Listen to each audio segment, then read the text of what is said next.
गोपीजन वल्लभ गिरिवरधारी।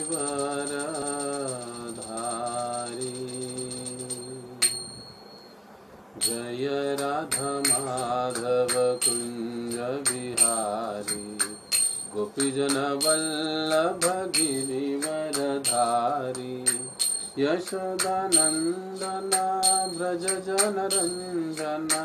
यमुना तीरावनचारी। यमुना तीरावनचारी। जय राधा माधव कुंज बिहारी। गोपीजन वल्लभ गिरिवरधारी। यशोदानंदना ब्रज जन रंजना। यमुना तीरावनचारी। यमुना तीरावनचारी। जय राधा माधव कुंज बिहारी। गोपीजन वल्लभ गिरिवरधारी। यशोदानंदन ब्रज जन रंजना।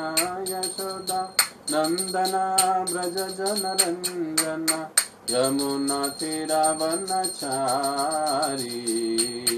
यमुना तीरावनचारी। जय राधा माधव कुंज बिहारी। गोपीजन वल्लभ गिरिवरधारी। हरे कृष्णा कृष्णा कृष्णा हरे हरे। हरे राम राम राम हरे हरे। हरे कृष्णा कृष्णा कृष्णा हरे हरे। हरे राम राम राम हरे हरे।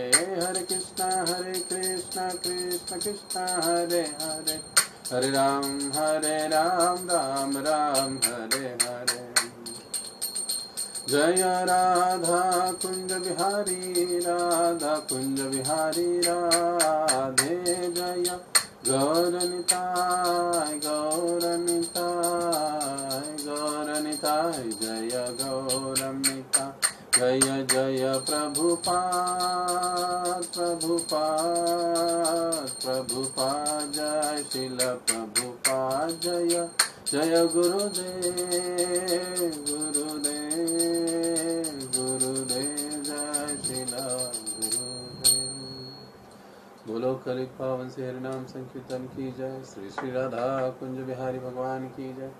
श्री श्री निताई गौर सुंदर भगवान की जय। जगत गुरु श्रील प्रभुपाद की जय। ओम अज्ञानतिमिरन्धस्य ज्ञानाञ्जनशलाकया चक्षुरुन्मिलितं येन तस्मै श्रीगुरवे नमः। श्रीचैतन्यमनोभीष्टं स्थापितं येन भूतले स्वयं रूप कदा मह्यं ददाति स्वपदान्तिकं। वन्देऽहं श्रीगुरौ श्रीयुतापदकमलं श्रीगुरुन् वैष्णवांश्च। श्रीरूपं साग्रजातं सहगना रघुनाथान्वितं तं सजीवं साद्वैतं सावधूतं परिजनसहितं कृष्णचैतन्यदेवं। श्रीराधा कृष्णपादां सहगना ललिता श्रीविशाखान्वितांश्च। नमः ओं विष्णुपादाय कृष्णपृष्ठाय भूतले श्रीमते भक्तिवेदान्त स्वामिन् इति नामिने। नमस्ते सारस्वते देवे गौरवाणी प्रचारिणे। निर्विशेष शून्यवादी पाश्चात्य देशतारिणे। नमो महावदन्याय कृष्ण प्रेम प्रदायते कृष्णाय कृष्ण चैतन्य नामने गौरत्विषे नमः। हे कृष्ण करुणा सिंधो दीनबंधो जगत्पते गोपेश गोपिका कांत राधा कांत नमस्तुते। तप्त कांचन गौरांगी राधे वृंदावनेश्वरी ऋषभानुसुते देवी प्रणमामि हरिप्रिय। वाञ्छाकल्पतरुभ्यश्च कृपा सिन्धुभ्य एव च पतितानां पावनेभ्यो वैष्णवेभ्यो नमो नमः। जय श्री कृष्ण चैतन्य प्रभु नित्यानंद श्री अद्वैत गदाधर श्रीवासादि गौर भक्तवृंद। हरे कृष्णा कृष्ण कृष्ण हरे हरे हरे राम राम राम हरे हरे। मूकं करोति वाचालं पङ्गुं लङ्घयते गिरिं यत्कृपातमहं वन्दे श्रीगुरो दीनतारिणम्। हरे कृष्णा। श्रील प्रभुपाद लीलामृत कथा के इस 14वें दिन में आप सभी भक्तों का हार्दिक स्वागत है।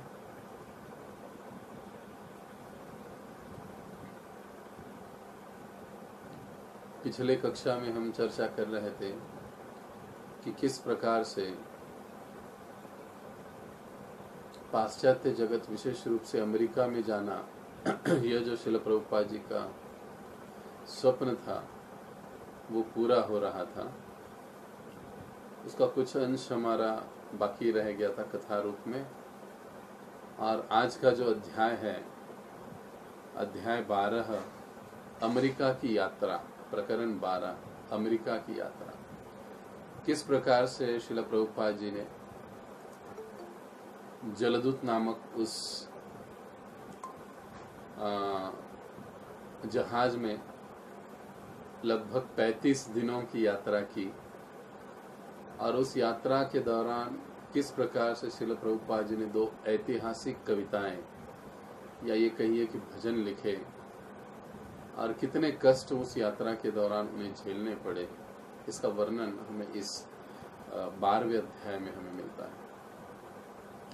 और साथ ही साथ इस वर्णन के साथ हमको ये पता चलता है कि प्रचार के लिए एक वैष्णव का हृदय कितना ललायित रहता है और कितना उत्साही रहता है।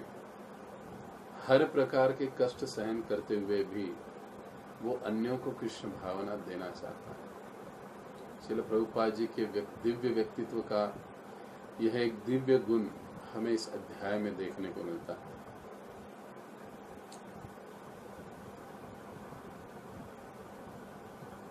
तो जैसे कि हम अक्सर नए अध्याय को जब आरंभ करते हैं तो उस अध्याय में हम लोग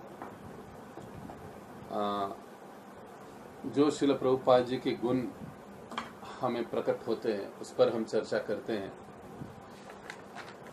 और फिर हम आगे बढ़ते हैं। तो यह जो 12वां प्रकरण है, अध्याय है, अमेरिका की यात्रा, इसमें श्रील प्रभुपाद जी के 5 महत्वपूर्ण दिव्य गुण हमें पुनः दिखाई देते हैं। हर अध्याय में हमने श्रील प्रभुपाद जी के इन गुणों पर चर्चा की है, वर्णन किया है, और उस प्रसंग में जब भी आप वो अध्याय पढ़ोगे तो ये गुण आपको अवश्य दिखेगा कि एक वैष्णव में कैसे कैसे और क्या क्या गुण होते हैं और होने चाहिए। कैसे इन गुणों को हम अपने अंदर समाहित कर सकते हैं, विकसित कर सकते हैं, इस पर हमें अवश्य विचार करना चाहिए। इन गुणों पर चर्चा करने के पीछे विशेष रूप से यही उद्देश्य है।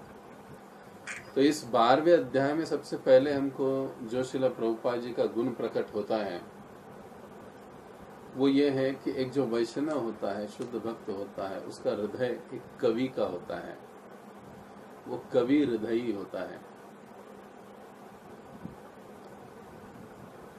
हर प्रसंग, हर स्थिति या अपने शब्दों को वो पद्यों का रूप दे देता है और भगवान के श्री चरणों में उसे अर्पित करता है।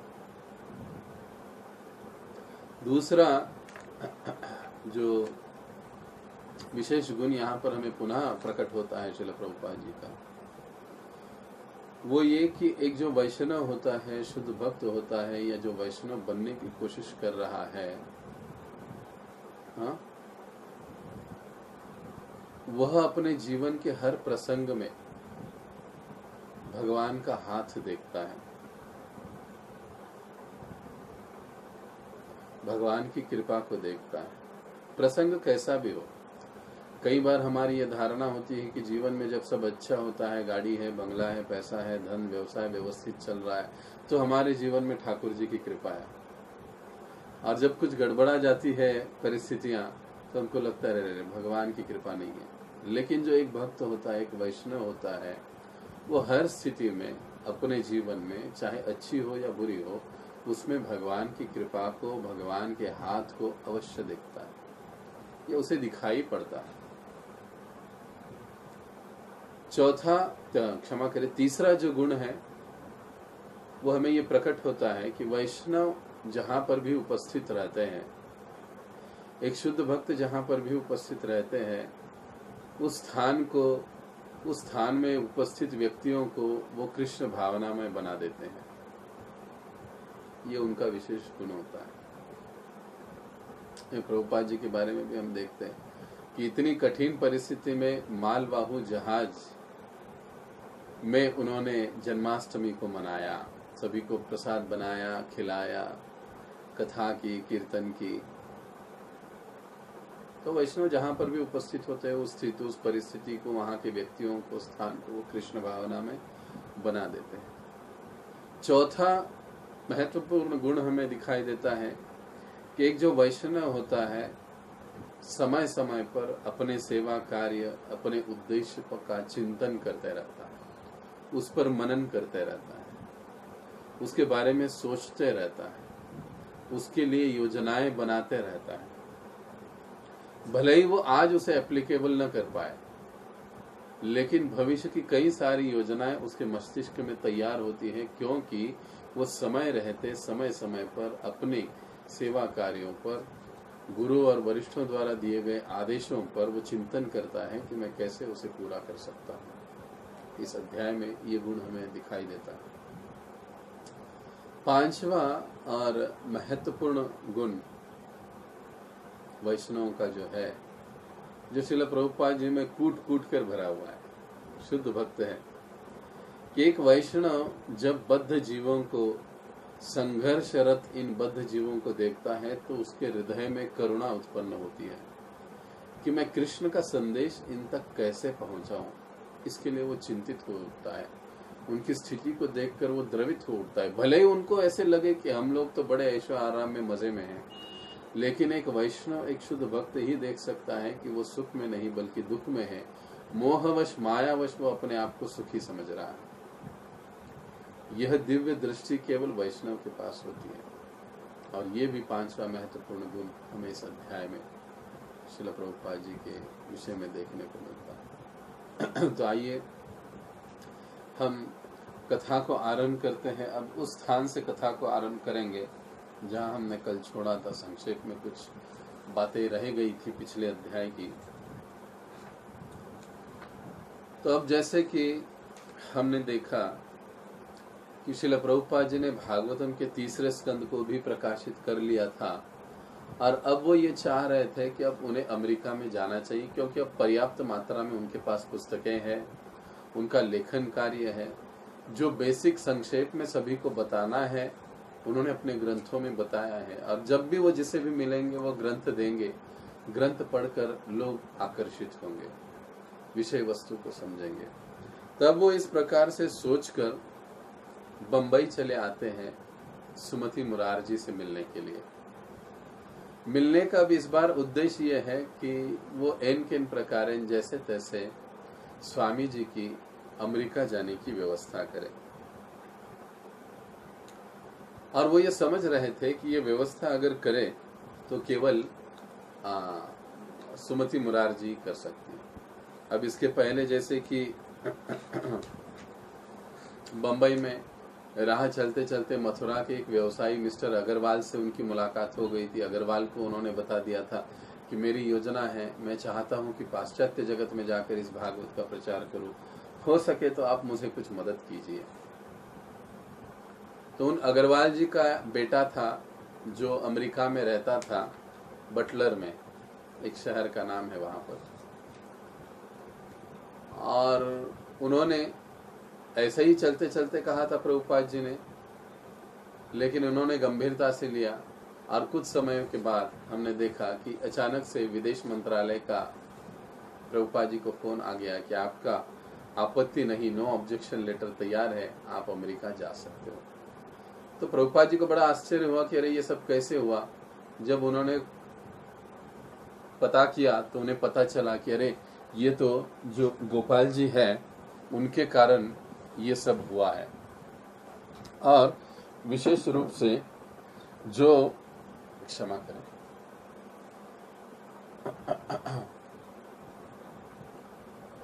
विशेष रूप से जो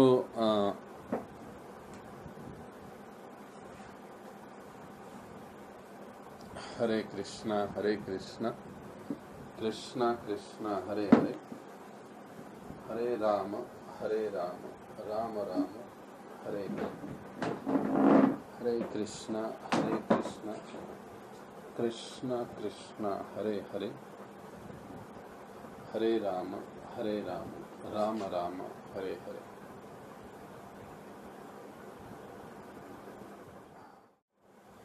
कृष्णा कृष्णा हरे हरे, हरे राम राम राम हरे हरे। तो उनकी ये व्यवस्था, यानी उनको एक जामींदार तो मिल गया था, और अब पासपोर्ट आदि की बात थी तो पंडित श्री कृष्ण शर्मा जी के द्वारा वो भी व्यवस्था हो गई। लेकिन अब टिकट और किराए की बात थी, उसके लिए प्रभुपाद जी बंबई आ गए।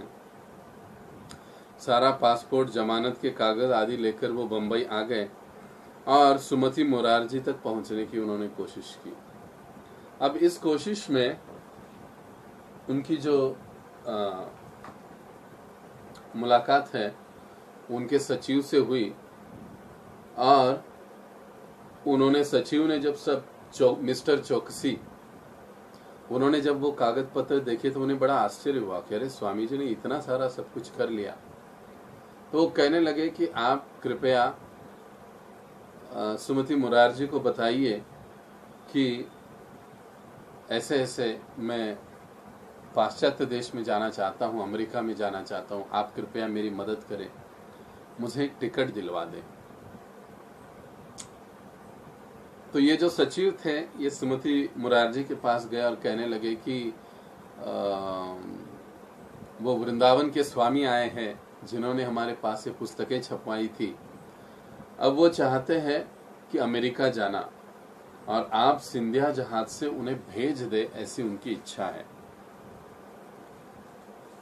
जैसे ही सुमति मुरारजी ने इस बात को सुना, वे तुरंत कहने लगी नहीं नहीं, स्वामी अमेरिका जाने के लिए और वहां कुछ करने के लिए बहुत बूढ़े हो चुके हैं, वृद्ध हो चुके हैं। श्रीमान ये जो चौकसी सचिव है ये पुनः अपने भक्तिवेदांत स्वामी जी के पास आए, कहने लगे कि स्वामी जी, श्रीमती मुरारजी ने तो इस प्रकार से कहा है कि वो आपको नहीं भेज सकती, क्योंकि आपकी उम्र काफी हो चुकी है, वहां पर आप जाकर क्या कर सकोगे अकेले। जो भी आपको करना है यहीं भारत में रहकर अपने कार्य को पूरा करें। इस प्रकार से सुमति मुरारजी ने कहा। लेकिन प्रभुपाद जी का पाश्चात्य देश में जाने का जो निश्चय था वो बड़ा अटल था, एकदम दृढ़ संकल्प थे वो उसके लिए। तो उन्होंने पुनः चौकसी से कहा कि देखो, आप एक काम करो मेरे लिए, आप श्रीमती मुरारजी को मनाइए और उन्हें समझाइए कि उन्हें क्या कहना चाहिए, और ये बताइए कि वाकई में मेरी वहां जाकर प्रचार करने की बड़ी तीव्र इच्छा है।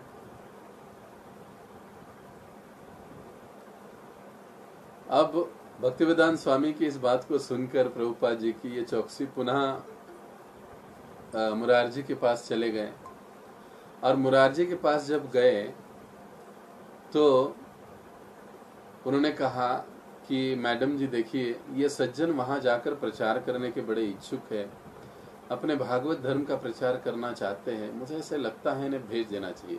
तुरंत सुमति मुरारजी ने कहा कि नहीं नहीं, मैंने कहा है आपको कि स्वामी जी काफी वृद्ध हो चुके हैं, वहां पर सर्दी ज्यादा होती है, उनका रहने का कोई व्यवस्था ठीक से नहीं हो पाएगा, और फिर वो इतना सारा कम खाते हैं, इतने सारे उनके अपने नियम हैं, कहाँ वो ये सारी चीजें वहां पर संभाल पाएंगे।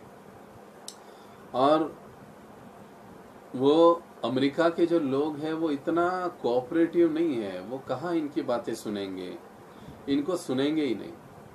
चौकसी बेचारे फिर मुंह लटका के वापस बाहर आ गए, ये जो सचिव थे, और निराश होकर उन्हें भक्तिवेदांत स्वामी जी से कह दिया कि मैडम मुरारजी तो कुछ मान नहीं रही है। तो प्रभुपाद जी तुरंत कहे कि ठीक है, अब आखिरी मेरा एक काम कर दो, मेरी प्रत्यक्ष मुलाकात उनसे करवा दो, बस इतना कर दो। देखिए कितना कितना प्रभुपाद जी का अटल निश्चय है। तो कहा ठीक है, बताता हूं। पुनः अंदर गए, पुनः उन्होंने कहा कि मैडम जी, स्वामी जी आपसे मिलना चाहते हैं। हालांकि मुरारजी को भी श्रील प्रभुपाद जी से काफी आत्मीयता थी, वो उन्हें काफी सम्मान देती थी, तो उनकी मुलाकात को उन्होंने ना नहीं कहा। उन्होंने कहा ठीक है, भेज दो, बात करती हूं मैं उनसे। प्रभुपाद जी अंदर गए, फिर कहने लगे, मुरारजी कहने लगी कि स्वामी जी आप इतने वृद्ध हैं और यह जिम्मेदारी ले रहे, क्या आप समझते हैं ये सारी बातें ठीक है? उन्होंने अपना हाथ इस तरह से उठाते हुए कहा, मतलब श्रील प्रभुपाद जी ने ऐसे किया होगा। और सत्स्वरूप दास गोस्वामी महाराज वर्णन करते हैं कि इस प्रकार से हाथ कर उन्हें सुमति मुरारजी को एक प्रकार से आश्वस्त किया। जिस प्रकार से एक पुत्री अपने पिता के लिए चिंतित होती है, वैसी उनकी चिंता थी। तुरंत भक्तिवेदांत स्वामी कहने लगे, प्रभुपाद जी कहने लगे, नहीं नहीं बेटी, ये सब ठीक है, लेकिन क्या आप जानते हो मेरे सचिव, मेरे ये जो स्टाफ है, वो क्या सोचते हैं आपके इस प्रस्ताव के बारे में? तो प्रभुपाद जी कहने लगे, क्या सोचते? वो कहते कि स्वामी जी वहां पर मरने जा रहे हैं, क्योंकि वो वापस तो आएंगे नहीं, अब उम्र कितना है उनका, वहां पर क्या प्रचार करेंगे? तो श्रील प्रभुपाद जी ने ये सारी बातें सुनकर अपने चेहरे पर ऐसी मुद्रा बनाई जैसे मानो एक मूर्खता पूर्व ये लोग अफवाह की बातें कर रहे हैं और इसको निगलेक्ट किया जाना चाहिए। फिर वो बोले प्रभुपाद जी उनको कि देखिए, आप कृपा करके मुझे एक टिकट दे दीजिए और बाकी सारा कार्य जो है मैं संभाल लूंगा। मुझे विश्वास है मेरे भगवान, मेरे गुरु मुझे अवश्य मदद करेंगे। उन्हीं की इच्छा को पूर्ति करने के लिए मैं वहां पर जा रहा हूं। तब बड़ी ही नाराजगी से, मुश्किल से उन्होंने कहा कि ठीक है, आप एक काम करें, मेरे लिए आप पी फार्म लेकर आइए। अब ये पी फार्म ये होता है उस समय जो कि भारतीय व्यक्ति जो भी बाहर जाना चाहता है उसे ये भर कर देना होता है, उसे ये सब देना होता है कि विदेश जाने वाला यह जो व्यक्ति है उस पर किसी प्रकार का कोई ऋण नहीं है, किसी प्रकार का कोई गुनाह नहीं है और ये बाहर जा सकता है। और ऐसी ये पी फॉर्म पत्र होता है।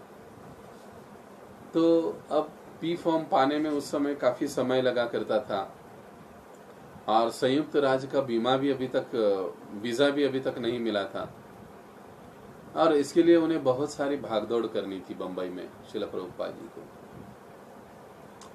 तो सुमति मुरारजी ने सारे प्रसंग को सोचते हुए कहा कि स्वामी जी, आपको यहाँ पर रुकना पड़ेगा, कई बार आपको बुलाया जाएगा और कई बार आपको बुलाया जाएगा, तो आपको बंबई में रुकना पड़ेगा। तो एक काम करती हूँ मैं, आपको सिंधिया कॉलोनी, उस समय जो सिंधिया जहाज उस कंपनी में जो भी काम करते थे वर्कर्स, उनका एक कॉलोनी हुआ करता था बंबई में, तो वहां पर मैं आपको एक रूम दिए देती हूँ, आप वहां पर रुक सकते हैं और अपना सारा कार्य होने तक, आपका वीजा, आपका पी फॉर्म आदि सारी ये जो कानूनी कार्रवाई आपकी पूरी होती है, तब तक आपको वहां पर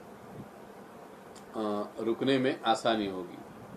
तो इस प्रकार से अब प्रभुपाद जी जो है वो सिंधिया कॉलोनी में बिना फर्नीचर वाले एक रूम में आकर रहने लगे। उनके साथ उनका ट्रंक और उनका टाइपराइटर लेखन के लिए हमेशा रहा करता था। अब सिंधिया कंपनी के जितने भी कर्मचारी यहाँ पर रहते थे सभी जानते थे कि मुरारजी जो है इन्हें पश्चिम में भेज रही है और कई सारे लोगों को उनके कार्य में रुचि होने लगी और वे बहुत प्रभावित थे। वो जानते थे कि ये स्वामी जी कोई साधारण व्यक्तित्व नहीं, बड़े ही विद्वान हैं, गंभीर है, प्रामाणिक है और ये अन्य साधुओं जैसे नहीं है। ये बड़े ही नेक, मिलनसार और अच्छे स्वभाव वाले साधु हैं। लेकिन ये इतने वृद्ध है, फिर ये बाहर जाकर प्रचार करने की जिद क्यों कर रहे हैं? ये जिज्ञासा उन लोगों के मन में थी और वो जानते थे कि स्वामी जी अपने साथ कई सारी पुस्तकें ले जा रहे हैं, ये सारी बातें उनके बारे में सारी सिंधिया कॉलोनी में फैल गई और देखते ही देखते प्रभुपाद जी वहां पर एक प्रसिद्ध व्यक्ति जैसे बन गए। अब लोग स्वामी जी को मिलने आने लगे, आते हुए कोई चावल ले आता, क्योंकि सभी जान गए थे कि स्वामी जी किसी के घर में खाते नहीं है, वो अपना खुद का प्रसाद खुद बनाते हैं। तो फिर सूखा सीधा लोग लेकर आते थे, कहीं कुछ चावल लेकर आते थे, कोई सब्जी लेकर आता था, कोई आटा लेकर आता था और मिलकर चले जाते थे। तो कई बार प्रभुपाद जी उन्हें प्रवचन सुनाया करते थे, कथा सुनाया करते थे। ऐसे करते करते उनका मानो एक दिन का कार्यक्रम हो गया। हर रोज शाम को लोग अपने ऑफिस से आकर कुछ जब थोड़े रिलैक्स हो जाते तो फिर प्रभुपाद जी से मिलने के लिए आ जाते। वहां पर कथा कीर्तन थोड़ा बहुत होता, प्रभुपाद जी को कुछ भेंटे देकर वो चले जाते, कोई चावल देता, आटा देता। तो इस प्रकार से दिन बीतने लगे। दिन भर में प्रभुपाद जी दौड़ धूप करते हैं, यहाँ जाना है, पी फॉर्म लाना है, ये करना है, वो करना है, ऐसा कार्य। लेकिन अब हुआ ये चीजें इतनी सारी आने लगी कि प्रभुपाद जी कहने लगे इतना सारी चीजें लेकर मैं क्या करूंगा। तो उन्होंने चौकसी से बात कही कि लोग मुझे इतना लाकर दे रहे हैं कि मैं परेशान हो रहा हूँ, क्योंकि मैं तो इतना खा नहीं पाऊंगा और मैं ना ही तो इतना खाता हूँ। तो उन्होंने कहा कि स्वामी जी एक काम कीजिए ना, जितना है आप वो देते आप स्वीकार कीजिए, बाद में उन्हीं लोगों को बांट दीजिए। और फिर प्रभुपाद जी ने वैसे ही किया। फिर आगे चलकर प्रभुपाद जी वो चीजें लेते थे और बाद में उन्हीं लोगों में सभी में बांट देते थे। वहां के आसपास के बच्चे, कोई गरीब आदि, सभी को वो वहां पर बांट देते थे। और इस प्रकार से स्वामी जी जो है यानी प्रभुपाद जी वहां पर रहने लगे। हर रोज प्रभुपाद जी लोगों से मिलते और अपनी योजना के बारे में, ग्रंथ लेखन के बारे में, पाश्चात्य देश में जाने के बारे में पूछते, उनको बताते। दिन भर दौड़ धूप कर शाम को वो वापस आते। तो वहां पर जो उनके पड़ोस में रहने वाले एक थे मिस्टर नागराजन और मिसेस नागराजन, तो वे अपना मत, अपनी टिप्पणी देते हैं कि मैं जब भी बरामदे से गुजरती तो स्वामी जी अपने कुर्सी पर बैठे रहते और वो कुछ न कुछ तो लेखन कार्य करते, संस्कृत के श्लोक बड़बड़ाते रहते या उनका अनुवाद करते रहते स्वयं से ही, या कुछ लिखते होते, या कभी कभी ऐसे ही खिड़की की दहलीज पर बैठकर आकाश की ओर देखते रहते और सोचते रहते। एक दो बार मैंने बड़ा ही, वो कहती है कि ढाढ़स बंधाकर पूछा कि स्वामी जी आप क्या लिख रहे हो, क्या करते हो। तब स्वामी जी ने तुरंत अपना एक बुक उनको दे दिया, ग्रंथ दे दिया, कहे बेटी जब तुम ये पढ़ोगी तो तुम्हें पता चलेगा कि मैं क्या कर रहा हूं। और जैसे उन्होंने पढ़ा तो उनको काफी रुचि उत्पन्न हुई और अपनी कुछ सहेलियां को लेकर वो निरंतर अपने घर में कार्यक्रम करने लगे। अब स्वामी जी यानी प्रभुपाद जी रोज वहां पर जाते, कार्यक्रम करते, कई सारी महिलाएं वहां पर आती और कई सारे गृहस्थ आश्रम के बारे में मार्गदर्शन प्रभुपाद जी वहां पर करते, भागवत के बारे में बताते। विशेष एक जिक्र यहाँ पर आता है कि प्रभुपाद जी कहते जब भी वो देखते कि कोई माता जी की जो मांग है वो अगर टेढ़ी होगी तो प्रभुपाद जी कहते हैं कि देखो ये शास्त्र के अनुसार अच्छा लक्षण नहीं है। एक स्त्री को, एक माता को शास्त्र के अनुसार बराबर बीचों बीच ही अपनी मांग रखनी चाहिए, टेढ़ी मांग नहीं रखनी चाहिए, ये अच्छा नहीं होता है। तो जब वहां की कुछ महिलाएं उन्होंने इन बात को सुना तो प्रभुपाद जी की बातों को उन्होंने तुरंत स्वीकार लिया और अपने आप में बदलाव किया। दूसरे दिन प्रभुपाद जी ने इस बात को देखा, वो बड़े प्रसन्न हुए और इस प्रकार से उनका कार्य चलने लगा। अब कई बार प्रभुपाद जी वहां पर रुकते, दिन भर लोगों को मिलते, कई बार अच्छे लोग मिलते, प्रभुपाद जी का ढाढ़स बंधाते, क्योंकि उसमें कई सारे लोगों को मिलना होता, ऑफिसर्स लोगों को, क्योंकि ये सारा वीजा का प्रोसेस काफी उस समय लंबा था। आज तो बड़ा आसान हो गया, लेकिन उस समय काफी झिझक वाला काम था ये बहुत सारा। लेकिन प्रभुपाद जी फिर भी दिन भर मिलते और शाम को बड़े थके हारे घर पहुंचते। तो कई बार ये मिसेस नागराजन, उनकी सहेलियां उनसे कहती कि स्वामी जी आज कुछ काम नहीं बना, चिंता मत कीजिए, कल भगवान आपके लिए जरूर अच्छा दिन लाएंगे, आपका काम बन जाएगा। लेकिन वो कहती है कि प्रभुपाद जी जब आते ऐसे लगते कि वह बहुत मायूस है, थके हुए हैं, लेकिन दूसरे ही मिनट में देखती कि वो अपने चेयर पर बैठकर अपना लिखाई का काम कर रहे हैं। तो उन्हें बड़ा आश्चर्य होता है कि अरे एक क्षण में ये व्यक्ति इतना थका हारा लगता है और दूसरे ही क्षण में इतना तैयार कैसे होता है। तो वो अपने मत में कहती, अपने ओपिनियन में कहती है कि इससे मैं समझ गई कि ये जो स्वामी जी है कोई साधारण व्यक्तित्व नहीं है। और वो कहती है कि मेरी श्रद्धा उनमें काफी बढ़ गई।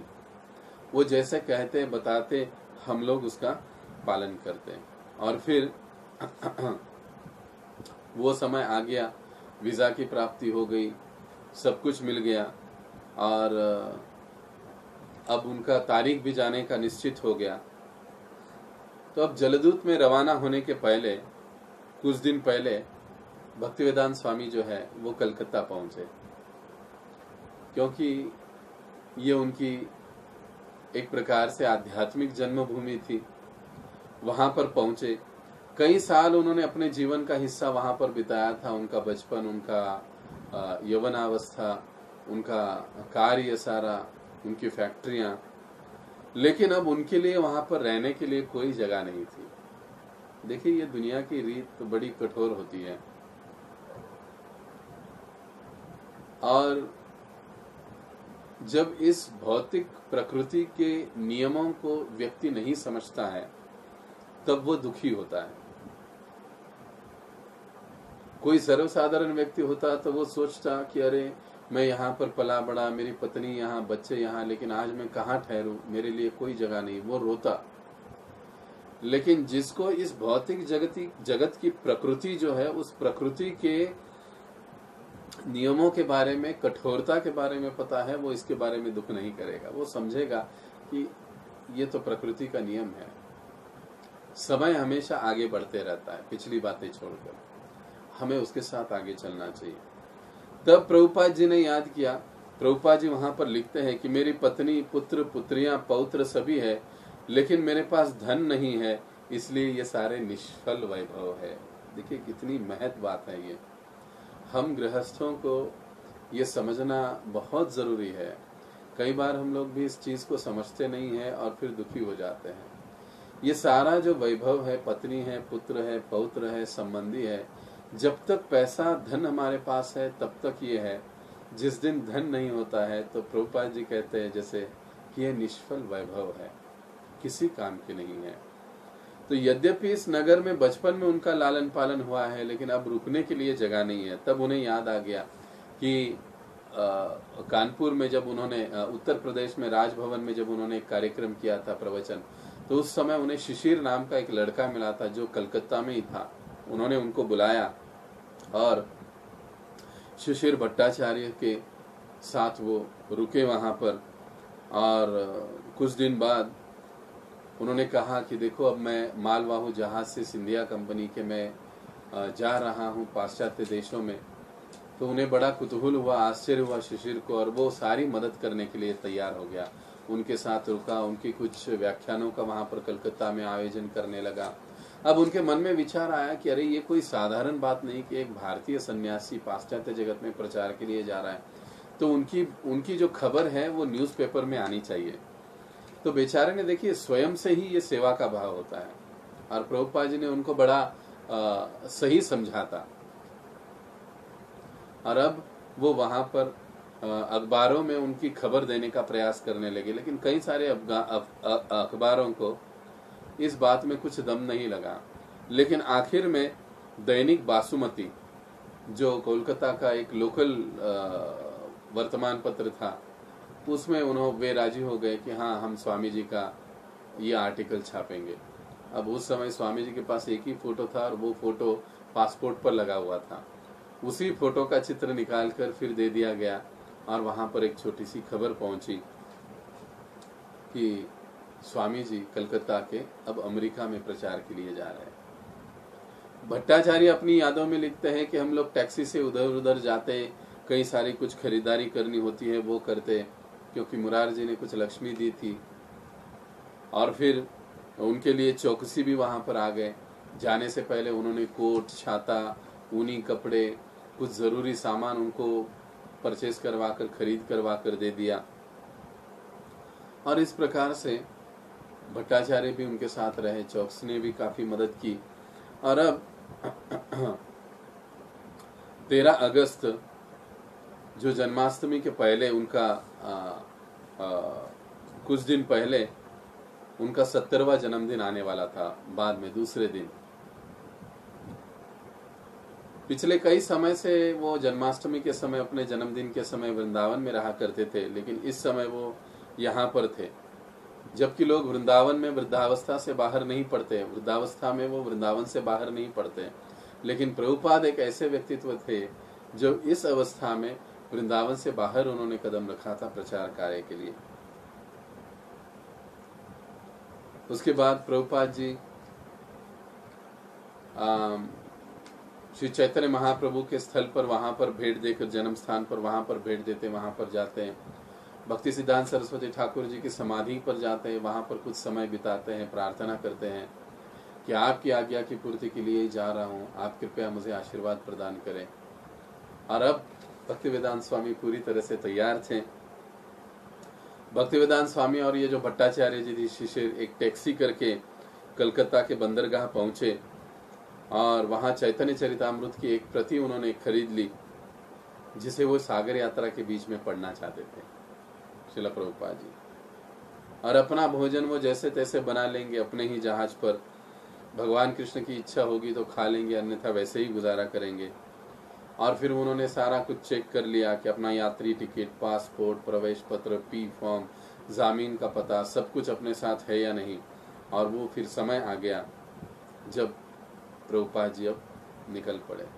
प्रभुपाद जी लिखते हैं कि इतनी बड़ी कठिनाई सहन करने के बाद, पार करने के बाद, अब मैं पाश्चात्य जगत में जाने के लिए तैयार हूँ।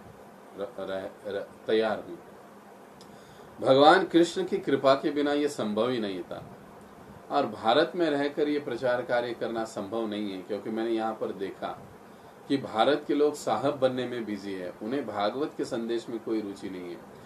वो पाश्चात्यों का अनुकरण कर रहे हैं। अगर वो पाश्चात्य ही भक्त बनेंगे तो फिर भारतीय अपने आप भक्त बन जाएंगे, ये उनका मानना था, सोचना था।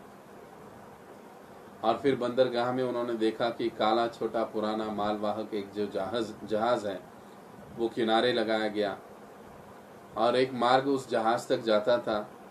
भारतीय व्यवसायी नाविक वो सारे प्रभुपाद जी को देख रही थी कि अरे ये कैसी वेशभूषा वाला व्यक्ति जा रहा है आज। और प्रभुपाद जी दृढ़ता पूर्वक उस जहाज की ओर निकल पड़े। अब भगवान श्री कृष्ण ने इससे पहले भी कई लोगों को भेजा था प्रचार के लिए, लेकिन वो सफल न हो पाए। लेकिन जो भेजे गए थे वो सभी मायावादी थे, नास्तिक थे, आदि प्रकार के लोग थे। लेकिन अब भगवान श्री कृष्ण अपने ही एक शुद्ध भक्तों को पाश्चात्य जगत में भेज रहे थे अपने दूत के रूप में। अब वहां तो चमत्कार अवश्य होना था, लेकिन अब ये सारी कथा अगले से अगले अध्याय में आएगी। और श्रील प्रभुपाद वहां से निकल पड़ते हैं जहाज से, जलदूत के। अब अमेरिका की यात्रा आरंभ हो जाती है सितंबर 10। प्रभुपाद जी लिखते हैं कि ये जलदूत सिंधिया स्टीम नेविगेशन का एक मालवाहू या एक भारवाहक जहाज है, लेकिन उसमें एक यात्री कक्ष भी है। 1965 के अगस्त सितंबर में कलकत्ता के अभय चरणारविंद स्वामी इसके यात्री थे। प्रभुपाद जी लिखते हैं, क्षमा करें, वहां पर ये लिखा जाता है कि ये जो स्वामी है उम्र उनकी 69 है, मानार्थ टिकट और भोजन की व्यवस्था के साथ उन्हें ये यात्रा करनी है। और ये जो जलदूत है इसके कैप्टन थे मिस्टर अरुण पंड्या, जो कि एक ब्राह्मण ही थे। श्रीमती मुरारजी ने सारा सब कुछ सोच समझ कर श्रील प्रभुपाद जी की व्यवस्था की थी, क्योंकि प्रभुपाद जी के मांगों को, उनके खाने की आवश्यकता को एक ब्राह्मण ही समझ सकता है। तो जब उनका जहाज उनके नियंत्रण में, अरुण पांड्या के नियंत्रण में जब ये जहाज जाने वाला था, तभी का टिकट उन्होंने बुक करवाया भक्तिवेदांत स्वामी के लिए, प्रभुपाद जी के लिए, ताकि उन्हें किसी प्रकार की कोई कठिनाई ना हो। अगर कोई दूसरा व्यक्ति होता तो शायद से वो प्रभुपाद जी को इतना कोऑपरेट नहीं कर पाता या करता, उसकी कोई इच्छा नहीं होती। लेकिन ये धार्मिक थे, इसके लिए सुमति मुरारजी ने सोचा कि ये उनकी जोड़ी ठीक जमेगी। अब पंड्या के साथ उनकी पत्नी भी थी। अपनी डायरी में श्रील प्रभुपाद जी लिखते हैं कि ये कक्ष बड़ा सुविधाजनक है। भगवान श्री कृष्ण का धन्यवाद है कि उन्होंने सुमति मुरारजी को ऐसी बुद्धि दी कि उन्होंने मेरी इतनी सारी अच्छी व्यवस्था कर दी। लेकिन आगे 14 अगस्त को वो लिखते हैं, सितंबर को, क्षमा करें, यहाँ पर कुछ प्रिंटिंग आगे पीछे है। प्रभुपाद जी लिखते हैं कि समुद्री बीमारी, सिर चकराना, उल्टी, बंगाल की खाड़ी में भारी वर्षा, इसके कारण उनकी तबीयत बिगड़ गई। 19 अगस्त को कहते हैं कि ये जो जहाज है कोलंबो बंदरगाह में पहुंचा, तब प्रभुपाद जी को थोड़ा समुद्री बीमारी से राहत मिली। कप्तान उन्हें तट पर लेकर गए और उन्होंने कोलंबो को चारों ओर चक्कर लगाया और तब कोचीन की ओर जहाज आगे बढ़ गया। और जब जहाज आगे बढ़ा तो प्रभुपाद जी ने देखा कि उनकी सारी जो बड़ी ट्रंक है, जिसमें कई सारे सैकड़ों पुस्तकें थी, वो भी अब जहाज पर लद गई है। और 23 अगस्त को फिर ये जहाज आगे चलकर लाल सागर पहुंच जाता है। यहाँ पर प्रभुपाद जी को काफी कष्टों का सामना करना पड़ा। वे अपनी डायरी में लिखते हैं कि क्योंकि कभी सफर नहीं किया था इस प्रकार के जहाज से, तो भारी वर्षा हो रही थी, जिसके कारण ठंड थी, समुद्री बीमारियां थी, चक्कर आ रहा था प्रभुपाद जी को बार बार, क्योंकि ये सारा जो प्रवास होता है ना, ये जहाज का प्रवास, ये काफी हेवी होता है। कई बार युवा व्यक्ति भी इसको झेल नहीं पाते हैं, लेकिन प्रभुपाद जी 69 की अवस्था में इस प्रवास को, इस यात्रा को किए, तो उनका शरीर इसके लिए एडजस्ट नहीं हो पा रहा था। फिर चक्कर आना, बीमार होना, सिर दर्द होना, भूख न लगना, उल्टी होना, ये सारे लक्षण उनमें बने रहे। लेकिन इन दर्द और तकलीफ से भी ज्यादा दर्द उनको उनके सीने में हो रहा था। सीने में उनके काफी तीव्र दर्द उठ रहा था। पूरी यात्रा के दरमियान 2 बार श्रील प्रभुपाद जी को हार्ट अटैक आया। प्रभुपाद जी सोचने लगे कि अब अगर तीसरी बार मुझे यह हार्ट अटैक आया तो मैं बच नहीं पाऊंगा, वहां पर जा नहीं पाऊंगा। पता नहीं मेरे बारे में भगवान कृष्ण की क्या इच्छा है। प्रभुपाद सोचने लगे, सोचते सोचते उसी दर्द के साथ सो गए। दूसरे दिन प्रभुपाद जी को एक स्वप्न आया। स्वप्न में उन्होंने देखा कि भगवान श्री कृष्ण अनेक रूपों में उनकी नाव को खे रहे हैं, मतलब चला रहे हैं। और उन्होंने प्रभुपाद जी से, भगवान श्री कृष्ण प्रभुपाद जी से कह रहे हैं कि तुम्हें डरना नहीं चाहिए, अपितु आगे बढ़ते रहना चाहिए। देखिए, भगवान श्री कृष्ण कह रहे हैं। आप सोचिए किस प्रकार से श्रील प्रभुपाद जी को भगवान श्री कृष्ण ने दर्शन दिया होगा अपने स्वरूप में, अपने रूप में, और कैसे प्रभुपाद जी उनसे आदान प्रदान कर रहे थे, आदान प्रदान हो रहा था। देखिए, जैसे हमने पिछले 1-2 बार जो वैष्णव के शुद्ध भक्तों का गुण देखा ना, कि एक वैष्णव या शुद्ध भक्त के संग भगवान अक्सर अपना प्रेममयी आदान प्रदान करते रहते हैं, किसी न किसी रूप में, किसी न किसी स्थिति में। ये वही आदान प्रदान हो रहा है अब स्वप्न में। तो भगवान कह रहे हैं कि तुम्हें डरना नहीं चाहिए, तुम्हें आगे बढ़ना चाहिए। अब इस स्वप्न के माध्यम से श्रील प्रभुपाद जी को भगवान कृष्ण का संरक्षण का और अधिक विश्वास हो गया, और बाद में कभी भी प्रभुपाद जी को फिर दिल का दौरा नहीं पड़ा। 1 सितंबर को अब ये जो जहाज है, जलदूत है, ये नहर में, स्वेज नहर में पहुंचा। 2 सितंबर में पोर्ट में लंगर डाला, और फिर 6 सितंबर तक प्रभुपाद जी लिखते हैं कि मैं अपनी बीमारी से थोड़ा स्वस्थ हुआ। और आगे 9 सितंबर 4 बजे ये जो जलदूत है अटलांटिक महासागर में पहुंचा। 24 घंटे पूरे हो रहे हैं। पूरा दिन अब आकाश एकदम स्वच्छ और शांत रहा, कोई वर्षा नहीं, सागर बड़ा ही शांत है, कोई लहरें नहीं, कोई तूफान नहीं, कोई कुछ नहीं। कैप्टन कहते हैं कि मैंने अपने पूरे कार्यकाल में, जीवन में, अटलांटिक सागर को इतना शांत कभी नहीं देखा। लेकिन प्रभुपाद जी लिखते हैं कि अभी भी मुझे थोड़ा हल्का सिर दर्द हो रहा था, लेकिन फिर भी मेरे लिए संजीवनी का काम कर रहा था चैतन्य चरितामृत, जिसको मैं निरंतर पढ़े जा रहा था। 10 सितंबर की बात श्रील प्रभुपाद जी अपनी डायरी में लिखते हैं कि आज जहाज बहुत तीव्र गति से चल रहा है। मेरी जो तबीयत है पहले से बहुत अच्छी है। अब मुझे वृंदावन के श्री राधा कृष्ण की बड़ी ही याद आ रही है। उनका वियोग मुझे सता रहा है, लेकिन क्योंकि मैं चैतन्य चरितामृत का रसास्वादन कर रहा हूँ तो मुझे थोड़ी राहत भी मिल रही है। मैंने भारत भूमि का त्याग केवल श्री चैतन्य महाप्रभु की इच्छा, मेरे गुरु की आज्ञा के कारण किया है। मुझमें कोई योग्यता नहीं है, किंतु कृष्ण कृपा मूर्ति भक्ति सिद्धांत सरस्वती ठाकुर की आज्ञा पालन के लिए मैंने ये जोखिम उठाया। वृंदावन से इतनी दूर मैं उनकी कृपा पर पूर्णतया आश्रित हूँ। देखो कितने गंभीरता से श्रील प्रभुपाद जी सोचते रहते हैं। अब यात्रा के बीच बीच कभी कभी प्रभुपाद जी क्या करते कि जहाज के छत पर चले जाते। जब जहाज खड़ा होता किसी बेट जंगल के किनारे जल में, तब प्रभुपाद जी ऊपर जाते और वहां खड़े रहकर घंटों जंगलों को आकाश की ओर देखते रहते और देखकर वो चैतन्य चरितामृत वृंदावन धाम और पश्चिम में जाकर अपने गुरु की आज्ञा का चिंतन करते रहते कि कैसे मैं उनकी आज्ञा को पूर्ण कर सकता हूँ, वहां पर जाकर मुझे क्या करना चाहिए, कैसी परिस्थिति होगी, उससे मुझे कैसे निपटना होगा। ये कई सारी चीजों पर वो विचार करते रहते हैं कि कैसे मुझसे ये सारा कार्य होगा। अब ये जो जहाज पर अरुण पंड्या की जो पत्नी थी, वो पत्नी बड़ी ही विदुषी और बुद्धिवती थी। श्रील प्रभुपाद जी उसके बारे में अपना ऑब्जर्वेशन लिखते हैं। वो विदुषी उनको मानते थे क्योंकि काफी अच्छी महिला थी। तो उन्होंने कहा था, स्वामी जी आप चिंता न करें, शायद से हो सकता है उसको कुछ हस्त विज्ञान का, हस्त रेखाओं का कुछ ज्ञान होगा। कहे स्वामी जी आप चिंता न करें, इस कठिनाई से आप बच गए तो इसका मतलब है ये भगवान श्री कृष्ण की आपके ऊपर असीम कृपा है और आपका कार्य आगे सफल होने वाला है।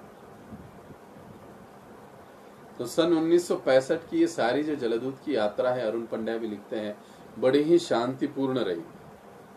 अपने पूरे कार्यकाल में समुद्र को इतना शांत उन्होंने कभी नहीं देखा था। अब 13 सितंबर को श्रील प्रभुपाद जी कहते हैं कि अब 32 दिन हो चुके हैं मैं प्रवास कर रहा हूं। उस दिन मैंने एक बाटी खिचड़ी पकाई। यह खिचड़ी मुझे बड़ी स्वादिष्ट लगी, इसके कारण मैं कुछ भोजन कर सका। लेकिन आज मैंने अपना हृदय जो है भगवान श्री कृष्ण के लिए पूरी तरह से खोल दिया। और इसी 13 सितंबर को इसी जलदूत पर श्रील प्रभुपाद जी ने एक प्रसिद्ध ऐतिहासिक कविता या भजन लिखा जिसका नाम है कृष्ण तब पुण्य हवे भाई। बड़ा ही सुंदर ये वैष्णव भजन श्रील प्रभुपाद जी ने लिखा है, जिसमें प्रभुपाद जी बड़ा ही सुंदर वर्णन करते हैं। ए पुण्य करीबे जबे राधा रानी खुशी हबे, ध्रुव अति बोली तो माताई। बहुत सुंदर भजन है ये, इसका ट्यून भी बहुत अच्छा है। इस खंड के अंत में मैं प्रयास कर रहा हूँ कि इस खंड के अंत में ये जो 2 ऐतिहासिक कविताएं हैं या भजन है जो श्रील प्रभुपाद जी ने लिखे, इसको हम पूरे इंस्ट्रूमेंट के साथ, ताल सुर के साथ हम गाएंगे इस खंड के अंत में दोनों कविताओं को, और उस समय हम इनके भावार्थ पर भी चर्चा करेंगे। आज समय के अभाव में हम इसको नहीं पूरा कर सकते। मैंने सोचा था कि इसको बीच में हम गाएं, लेकिन फिर विचार आया कि नहीं, ये जो पहला खंड खत्म होगा तो हम पूरा एक सेशन ही इन 2 कविताओं के लिए, इनके लिए भजन के लिए रखेंगे जिसमें हम इसको पूरा करेंगे। तो ये जो कविता है श्रील प्रभुपाद जी ने यहाँ पर लिखी है और इसका भावार्थ भी बड़ा अच्छा है। और कविता का अंत श्रील प्रभुपाद जी इस प्रकार से करते हैं कि आज आपका स्मरण मुझे बहुत अच्छे तरीके से हुआ क्योंकि मुझे आपकी उत्कट कामना है, अतः मैंने आपका स्मरण किया है। आपका यानी भगवान का, राधा गोविंद जी का, राधा दामोदर जी का। मैं आपका शाश्वत सेवक हूँ, इसलिए मैं आपका साहचर्य इतना अधिक चाहता हूँ। हे भगवान कृष्ण, आपके अतिरिक्त सफलता का अन्य कोई साधन नहीं है मेरे पास। अंत में कहते, आमी तोमार नित्य दास, ताई करी एई आश, तुम्ही बिना अन्य गति नाई। कह रहे हम तो आपके शाश्वत सेवक हैं, आपके बिना हमारी कोई गति नहीं है। और ऐसे सुंदर शब्दों को गूंथते हुए इस कविता को विराम देते श्रील प्रभुपाद जी। अब ये कविता जब होती है तो इसके पश्चात 35 दिन की यात्रा के बाद 17 सितंबर को प्रातः 5:30 बजे बोस्टन पर ये जलदूत पहुंचता है और वहां पर भी मार्किनी भागवत धर्म जैसे ही पहली बार भूमि पर वो कदम रखते हैं, श्रील प्रभुपाद जी उस प्रसिद्ध ऐतिहासिक कविता को लिखते हैं, बड़ो कृपा कोइले कृष्ण अध मेरा प्रति कीला गिया नीले हेथा कुरो ए बेगति। ये भी बहुत ही सुंदर और वैसे बड़ा वैष्णव गीत है जो प्रभुपाद जी ने विस्तार से लिखा है और अपने भाव प्रवाह को श्रील प्रभुपाद जी ने यहाँ पर इस कविताओं में प्रकट किया है, जो हमें जरूर समझना चाहिए। और इस प्रकार से 18 सितंबर अब श्रील प्रभुपाद जी आगे की कानूनी कार्रवाई वहां पर जो भी ऑफिस में करना है, बंदरगाह में उतरे हैं, वो सारा कुछ पूरा करके अब गोपाल अग्रवाल जी ने एक प्रतिनिधि अपना भेजा था प्रभुपाद जी को लेने के लिए। वो प्रतिनिधि से मिले और मिलने के बाद अब आगे वो बटलर की और अग्रवाल के यहाँ पर जाने के लिए निकल पड़े हैं। तो इस प्रकार से अमेरिका की यात्रा श्रील प्रभुपाद जी बड़े कठिनाई के साथ पूर्ण किए। इसी जहाज पर श्रील प्रभुपाद जी ने सारे यात्रियों को, वहाँ के कर्मचारियों को लेकर बहुत ही सुंदर एक जन्माष्टमी मनाई, अपने ही हाथों से प्रसाद बनाया, तबीयत ठीक न होने के बाद भी सभी को प्रसाद खिलाया, सभी को कीर्तन करवाया सभी से, और इस प्रकार से उन्होंने जन्माष्टमी को मनाया। प्रभुपाद जी जहाँ पर भी जाते कृष्ण की बातें, कृष्ण की कथा यही करते रहते। एक वैष्णव का यही धर्म और यही गुण होता है। तो आज इस प्रकार से अमेरिका की यात्रा इस 12वें अध्याय को हमने संक्षेप में पूर्ण किया है और अब हम कल चर्चा करेंगे। ये अब बड़ा ही रोचक और भी रोमांचक प्रसंग रहेगा कि किस प्रकार से अग्रवाल के घर में उनका स्वागत हुआ। गोपाल अग्रवाल, उनकी पत्नी, कैसे श्रील प्रभुपाद जी उनके साथ आदान प्रदान करने लगे, किस प्रकार से वहाँ उनकी गतिविधियां रही, इसका एक मीठा वर्णन हमें अगले अध्याय में प्राप्त होगा, जिसमें हमें पुनः ये देखने को मिलेगा कि प्रभुपाद जी अपने उद्देश्य पूर्ति के लिए कितने अडिग थे। तो यहाँ पर श्रील प्रभुपाद जी की इन दिव्य लीलाओं को स्मरण करते हुए हम लोग विराम देते हैं। बहुत बहुत धन्यवाद।